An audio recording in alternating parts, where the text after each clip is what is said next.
نبی علیہ السلام کی حدیث ہے، المؤمن یندی شیطانہ کما یندی احدکم بعیرہ فی السفر، ایک بندہ مومن اپنے شیطان کو تھکا تھکا کے مار دیتا ہے، جیسے تم اپنی سواری کو مسلسل سفر کر کے تھکا کر گرا دیتے.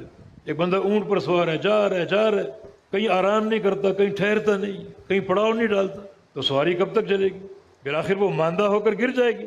ایک بندہ مومن کی شیطان کی مثال بھی یہی، اتنا ذکر کرتا ہے کہ اپنے شیطان کو تھکا تھکا کر ماندہ کر کے چت کر دیتا اور گرا دیتا.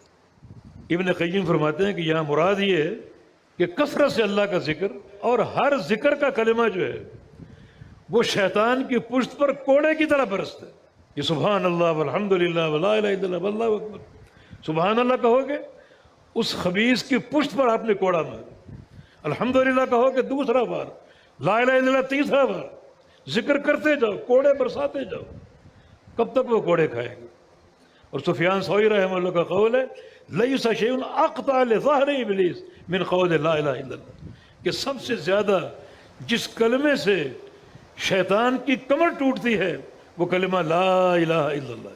اب بندے کو فہم ہو کہ اس کا معنی کیا ہے، بندے کو علم ہو کہ اس کلمے میں ہر معبود باطل کا انکار ہے، ہر معبود باطل، جتنی درگاہیں، قبریں، آستانے، قبے بنے ہوئے دنیا میں سب کا انکار، کوئی معبود نہیں، سارے معبود باطل، اور سچا اور حق معبود صرف ایک اللہ ہے.